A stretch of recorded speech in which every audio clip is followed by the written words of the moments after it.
नमस्कार। आज का हमारा अध्याय है तृतीय स्थान के कारकत्व। जब तक हम कारकत्व के बारे में हमें ज्ञान नहीं होगा तब तक हम किसी भी कुंडली का फल नहीं बता सकेंगे। तो इसलिए कारकत्व जानना बहुत ही ज़्यादा आवश्यक है। वो फिर चाहे ग्रह के कारकत्व हों, भाव के अथवा राशियों के कारकत्व हों, सभी के कारकत्व का ज्ञान हमें होना चाहिए। तो आज हम तृतीय स्थान के कारकत्व क्या हैं इस पर बात करेंगे। यहाँ पर मैं केवल प्रमुख जो कारकत्व हैं मैं उनकी बात करूँगा। कारकत्व बहुत सारे हैं। सभी कारकत्व को देखने पढ़ने के लिए आप उत्तर कालामृत पुस्तक का अध्ययन करें। उसमें बहुत ज़्यादा कारकत्व दिए हुए हैं, वो चाहे ग्रह के हों, भाव के हों अथवा राशियों के हों। यहाँ पर मैं केवल प्रमुख कारकत्वों की चर्चा करूँगा। तो तृतीय स्थान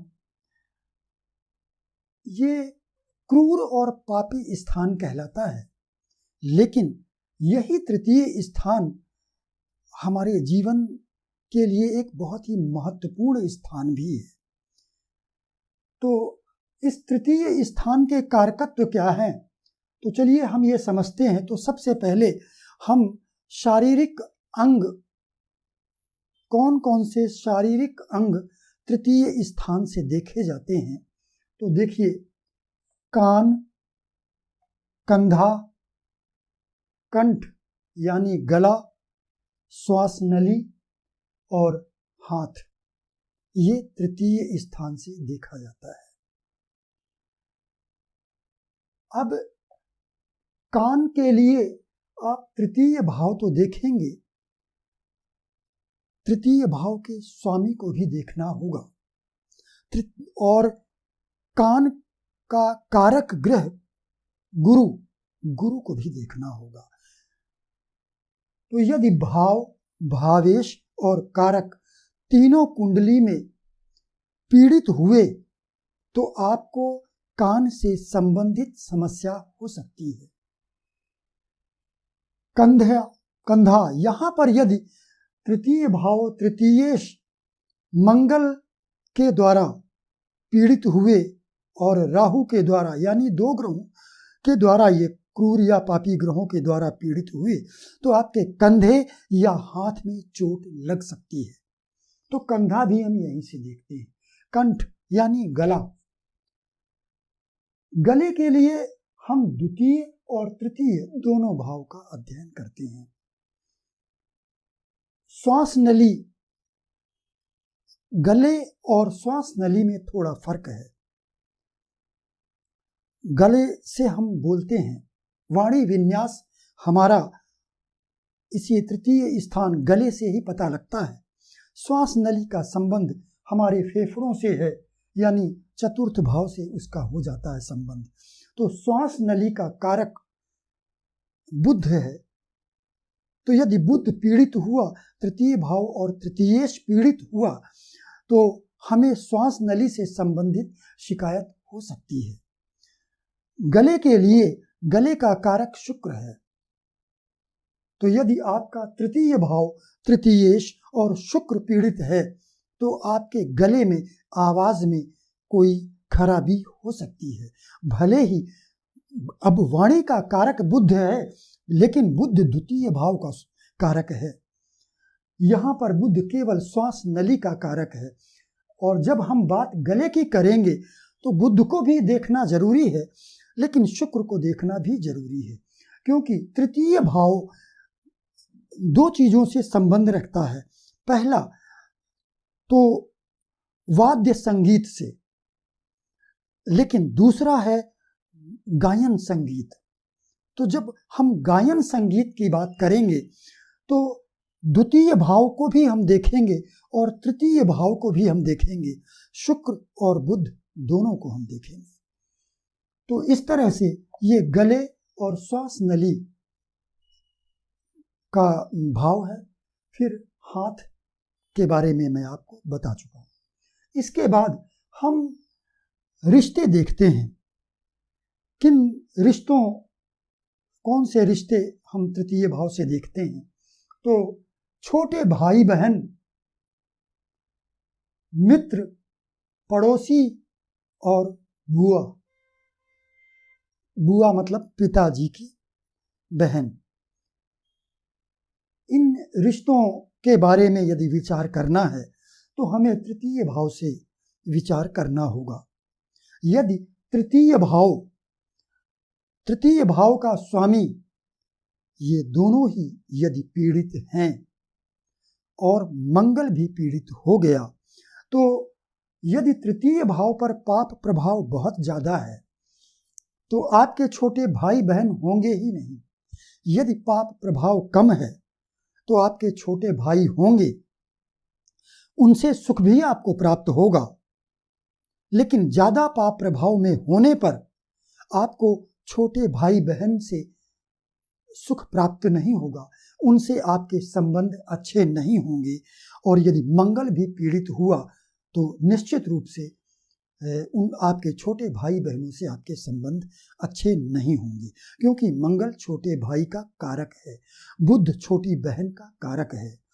इसके अलावा मित्रों का भाव भी यही है, पड़ोसियों का भाव भी यही है। तो यदि तृतीय भाव बहुत ज्यादा पीड़ित है तो फिर आपके मित्र भी नहीं होंगे, और यदि हैं भी कुछ तो वो धोखा दे सकते हैं आपको। आपके पड़ोसी भी आपके साथ धोखेबाजी या छल कपट कर सकते हैं, उनसे आपको कोई सहायता नहीं प्राप्त होगी। तो इसलिए तृतीय भाव का बलवान होना जरूरी है। अब बलवान कैसे होगा तृतीय भाव? तृतीय भाव चूंकि एक क्रूर भाव है, पापी भाव कहा जाता है। तृतीय, षष्ठ, एकादश ये तीनों ही त्रिसडाय भाव कहलाते हैं। इनमें सबसे क्रूर और सबसे कम तृतीय भाव ही है। सबसे ज्यादा एकादश भाव पापी और क्रूर भाव कहलाता है। तो तृतीय भाव, छठे भाव, एकादश भाव में यदि क्रूर ग्रह उपस्थित होंगे तो ये भाव बलवान हो जाते हैं। लेकिन यहां पर समझने की जरूरत है, क्रूर ग्रह का मतलब यह नहीं है कि 3-3, 4-4 क्रूर ग्रह यहां उपस्थित हो जाएं। नहीं, फिर यह भाव पीड़ित हो जाएगा। यहां पर एक ग्रह, क्रूर ग्रह एक ग्रह उपस्थित हो तो तृतीय भाव बलवान होगा।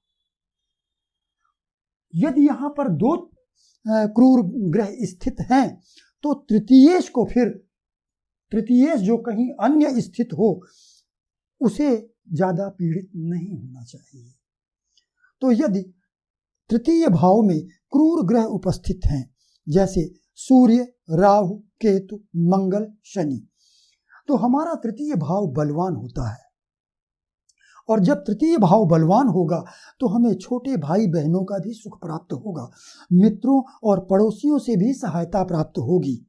हमारा हाथ, कंधा, गला, श्वास नली ये सब कुछ ठीक होगा, लेकिन ज्यादा पीड़ित नहीं होना चाहिए। और उसके कारक और तृतीय भाव के स्वामी को भी पीड़ित नहीं होना चाहिए। अब ये भाव पराक्रम, साहस, सफलता का भाव भी यही है, क्योंकि यदि तृतीय भाव हमारा बलवान है तो हम पराक्रमी होंगे, हम साहसी होंगे। तो ये भाव हमारे पराक्रम और साहस का है।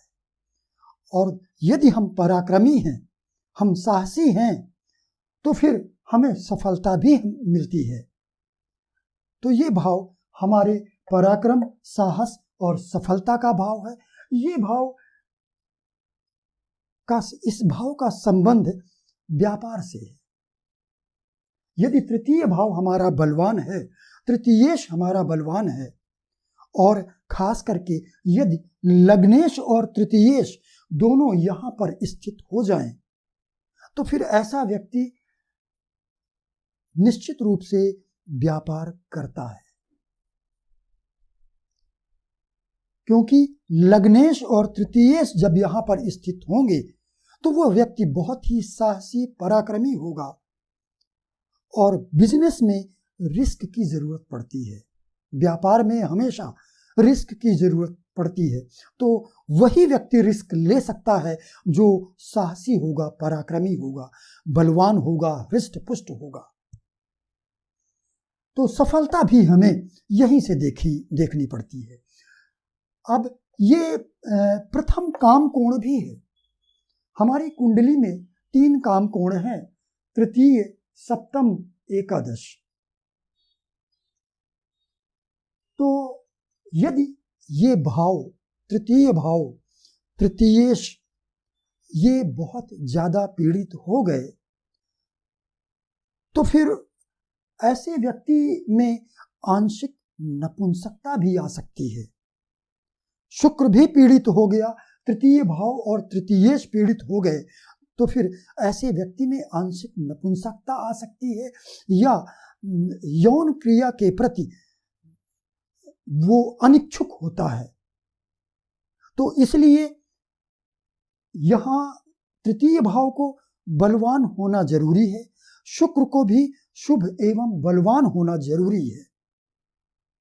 लेकिन अब यदि यही तृतीयेश अष्टम भाव में चला जाता है और अष्टम भाव में तृतीयेश के साथ में हम मान लेते हैं कि ये मेष लग्न की कुंडली है और यहाँ मिथुन राशि हुई तो इसका स्वामी बुध हुआ।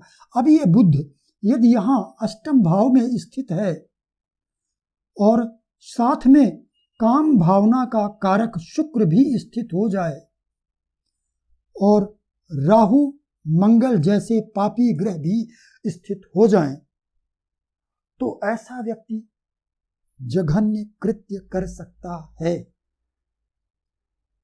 क्योंकि शुक्र काम भावना का कारक ग्रह है। तृतीयेश बुध काम त्रिकोण का ग्रह है, इसमें भी वही गुण आ गए जो शुक्र में है। मंगल एक आक्रामक ग्रह है और मंगल एक उग्र ग्रह है, तो काम भावना को कई गुना ये ज्यादा बढ़ा देता है। यानी जो काम भावना है वो विकृत रूप ले लेती है और जब विकृत रूप ले लेगी और राहु और मंगल ये 2 जब पापी ग्रह यहां बैठे होंगे साथ में, तो ऐसा व्यक्ति फिर जघन्य कृत्य कर सकता है। इसके अलावा ये भाव छोटी यात्राओं का भाव भी है। यहां से हम छोटी यात्राओं का अर्थ है कि आप अपने शहर में ही, जैसे कुछ लोग मार्केटिंग एग्जीक्यूटिव होते हैं, उन लोगों का काम ही यही है कि अपने शहर में वो दिन भर बाइक या गाड़ी से घूमते रहते हैं। तो ऐसी यात्राएं हम तृतीय भाव से देखते हैं, या एक शहर से दूसरे शहर भी जाना है तो भी हम तृतीय भाव को देखते हैं। अब तृतीय भाव छोटी यात्राओं का भाव है, लेकिन ये तृतीय भाव का संबंध यदि सप्तम, नवम, द्वादश से हो गया तृतीय भाव और तृतीय इसका संबंध, तो ऐसा व्यक्ति विदेश जा सकता है, क्योंकि नवम भाव दूर की यात्रा का भाव है, सप्तम भाव विदेश में सेटलमेंट का भाव है, द्वादश भाव विदेश का भाव है।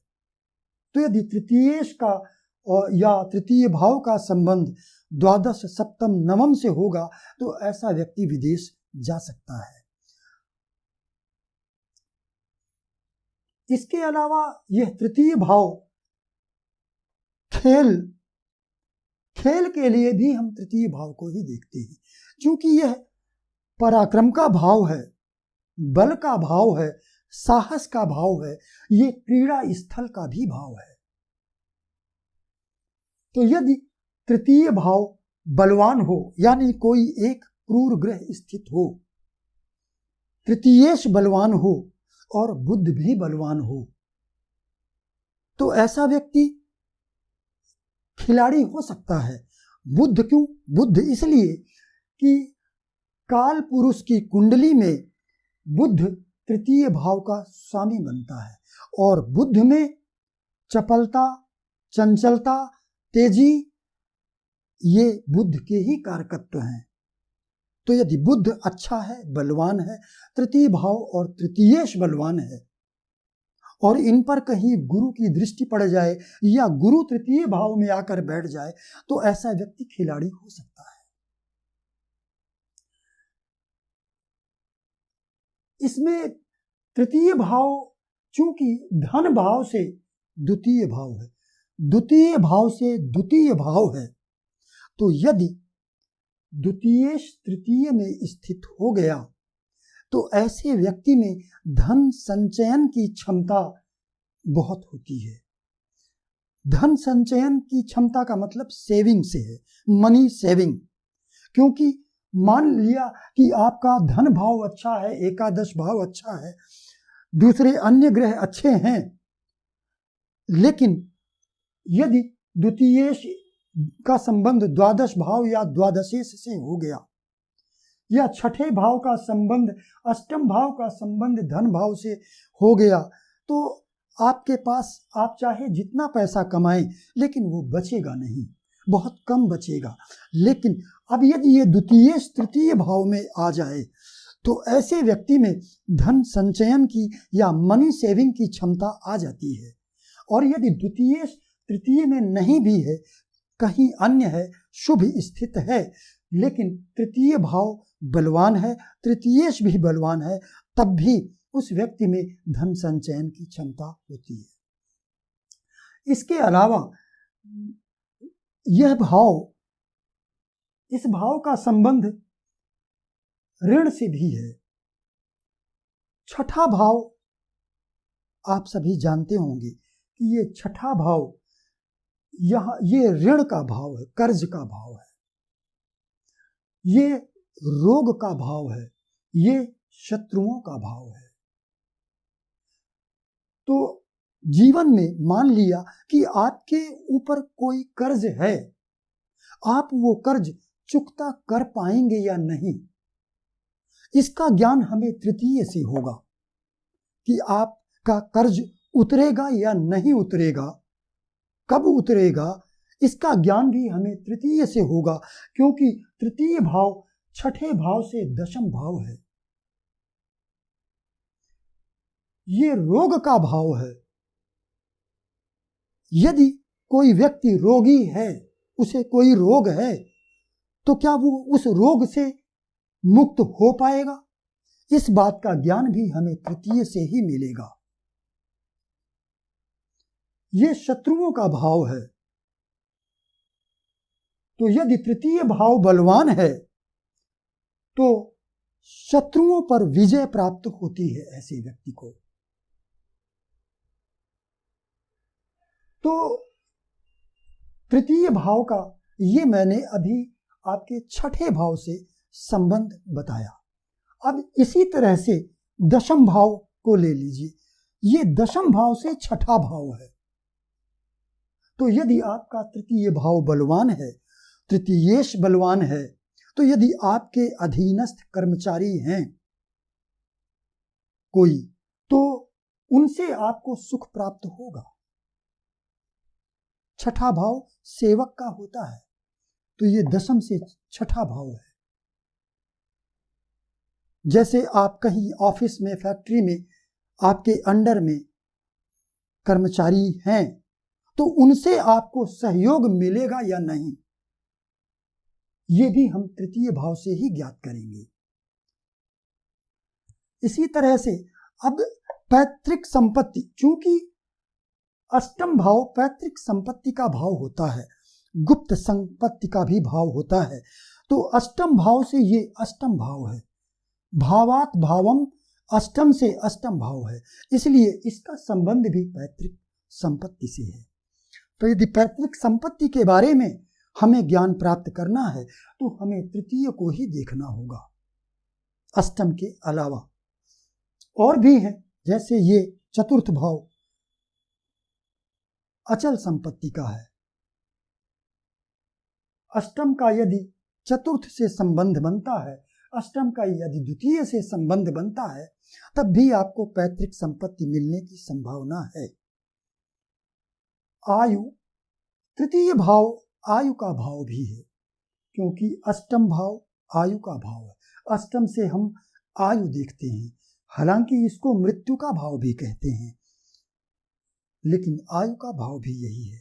तो अष्टम से अष्टम तृतीय भाव से भी हम आयु का विचार करते हैं।